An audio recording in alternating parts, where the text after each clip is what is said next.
Blessings everyone. Welcome po sa ating daily devotions and let me just start by praising the Lord for the men who led us to last week's devotion. Maraming pong salamat sa inyo. Maraming salamat sa Panginoon sa inyong mga buhay. And as I've been thinking about what we can use for our devotional material for this week, praying and pondering and thinking, ano bang pwede natin pag-usapan ngayong linggong ito? God has led me back to, guess what? The book of Psalms, right? So today we'll be reflecting on a psalm. I think we studied on this psalm before sa ating mga preaching, but I want for us to go back to the book of Psalms, and for the rest of the week we'll be looking at Psalm chapter 5. So let me share my Bible with you.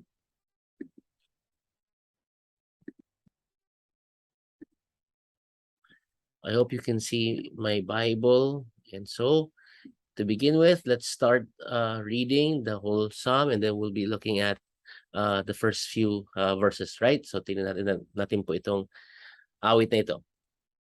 Psalm chapter 5, to the choirmaster, for the flutes, a psalm of David. Give ear to my words, O Lord. Consider my groaning. Give attention to the sound of my cry. My King and my God, for to you do I pray. O Lord, in the morning you hear my voice. In the morning I prepare a sacrifice for you and watch. For you are not a God who delights in wickedness. Evil may not dwell with you. The boastful shall not stand before your eyes. You hate all evildoers. You destroy those who speak lies. The Lord abhors the bloodthirsty and deceitful man. But I, through the abundance of your steadfast love, will enter your house. I will bow down toward your holy temple in the fear of you. Lead me, O Lord, in your righteousness because of my enemies. Make your way straight before me. For there is no truth in their mouth. Their inmost self is destruction. Their throat is an open grave. They flatter with their tongue. Make them bear their guilt, O God. Let them fall by their own counsels. Because of the abundance of their transgressions, cast them out, for they have rebelled against you. But let all who take refuge in you rejoice. Let them ever sing for joy, and spread your protection over them, that those who love your name may exult in you.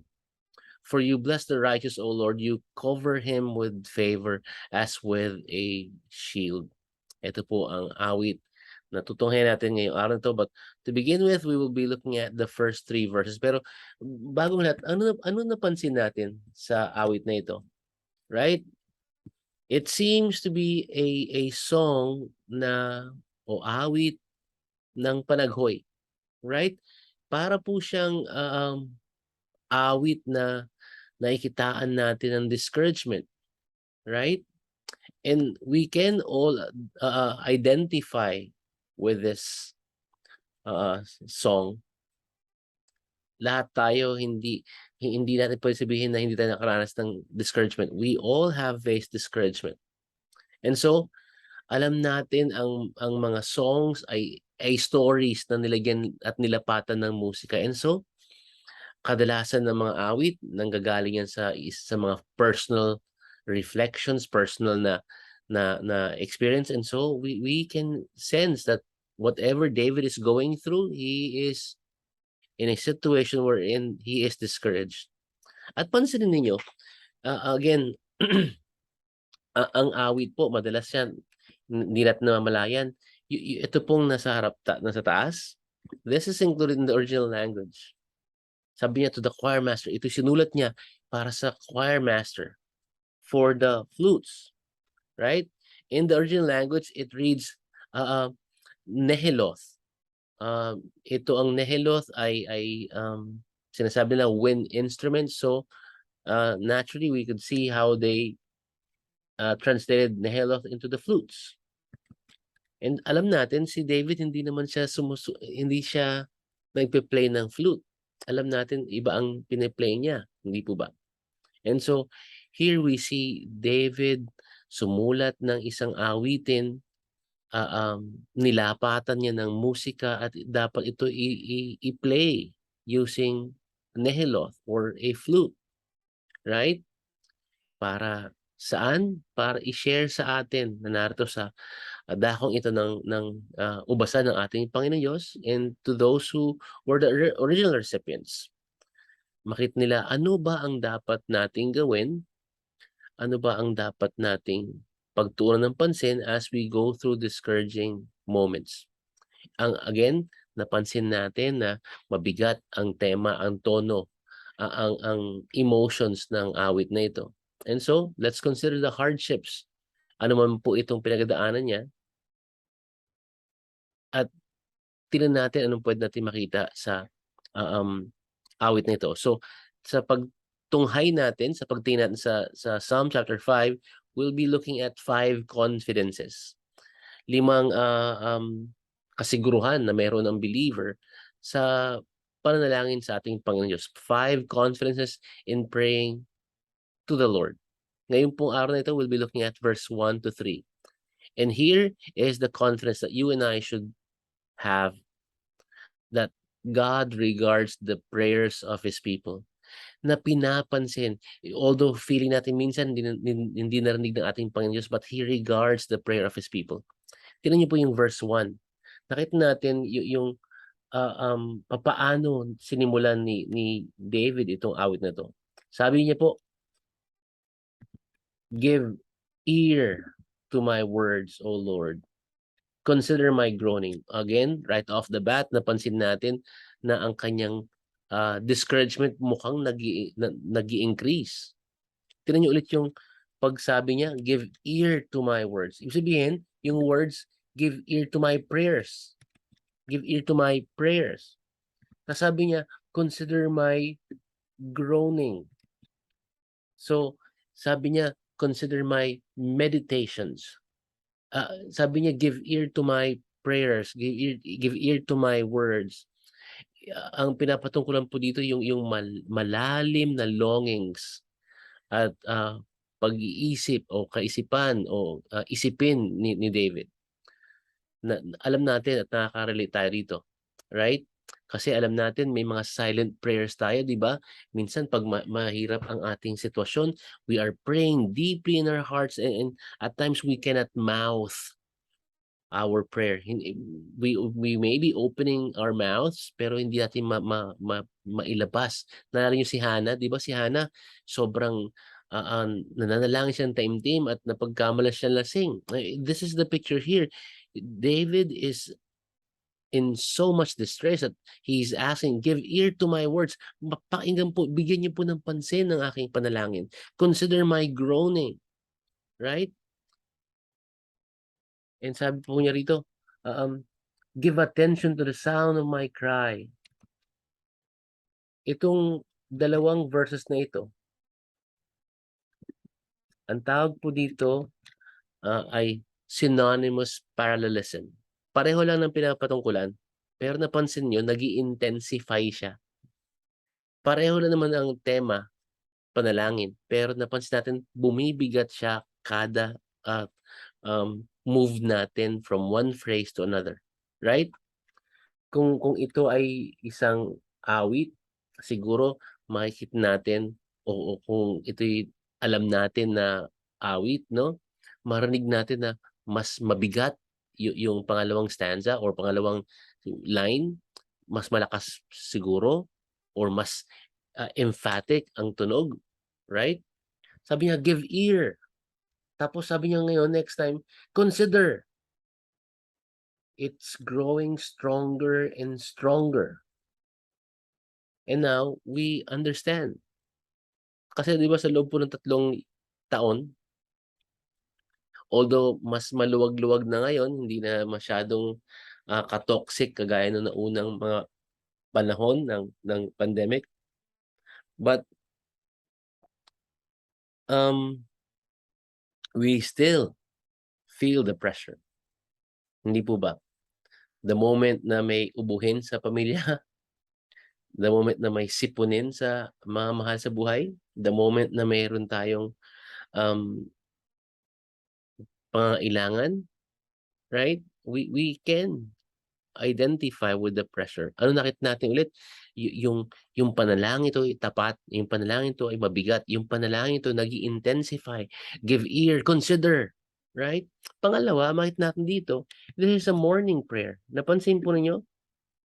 O Lord, in the morning you hear my voice. In the morning, I prepare a sacrifice for you. And watch, dalawang beses niya binanggit, in the morning, in the morning. Now, this is not at all saying na dapat tayo manalangin sa morning lang. Paggabi, hindi. Na masama paggabi. No, no, this is just telling us na very, very difficult yung sitwasyon ni David. Right? Di ba ganun tayo madalas? Pag may mabigat tayong isipin, hindi tayo mga pagtulog, di ba? In fact, mababaw ang tulog natin. In fact, nagigising tayo ng madaling araw. And so David is sharing with us na yung first response niya dahil sa kabigatan ng kanyang sitwasyon, hindi siya makapagtulog. Tapos pag nagising sa in the middle of the night or early morning, ang ginagawa niya, manalangin. He immediately went down on his knees to pray.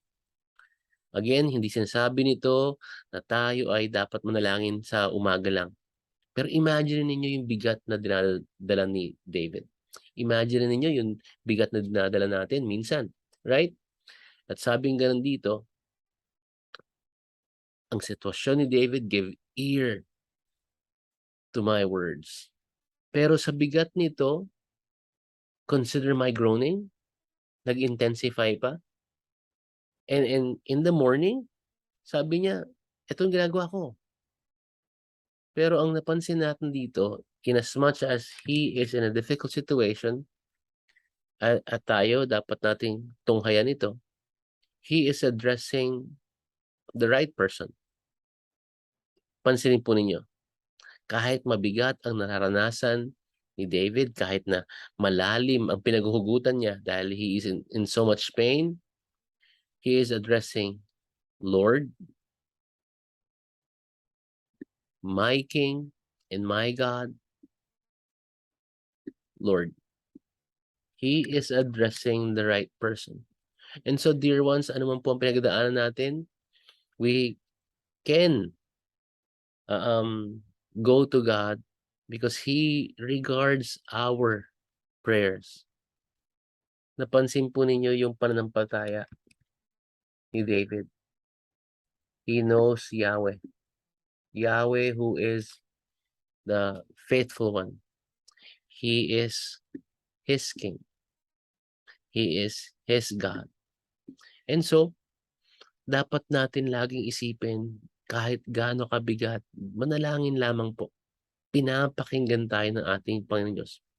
Pansinin po ninyo, and we will end here in this section. Sabi niya, O Lord, in the morning. So sabi natin, sa morning siya nag-pray kasi hindi siya makapagtulog.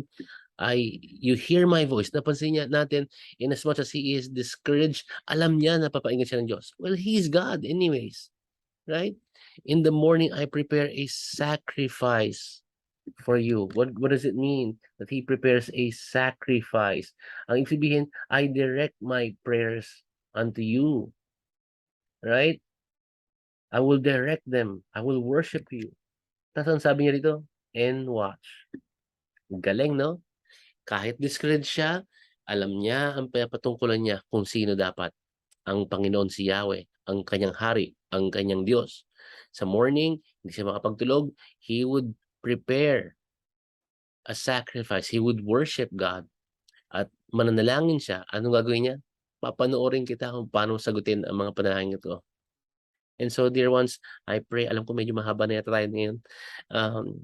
Verse 1 to 3 pa lamang po. But here is the first confidence that you can have amidst difficulties and struggles. You can be sure that God regards the prayers of His people. Huwag tayong matakot i-verbalize, huwag tayong matakot aminin sa ating Panginoon Diyos anong ating sitwasyon. Wala tayong pwedeng puntahan kundi ang Panginoon Diyos lamang. And as we do so, as we are so burdened, as our hearts are heavy with distress, with struggles, with problems, we can be sure that He would hear you. We can be sure that He would answer you. sa kanyang kaparaanan, sa kanyang kapanahunan. And all you need to do is by faith, offer your prayers unto Him and watch and wait. Right? Hindi tayo matatapos sa ating reflection. Tomorrow we'll be looking at the next confidence. But for now, I pray that you are encouraged that God regards the prayer of His people.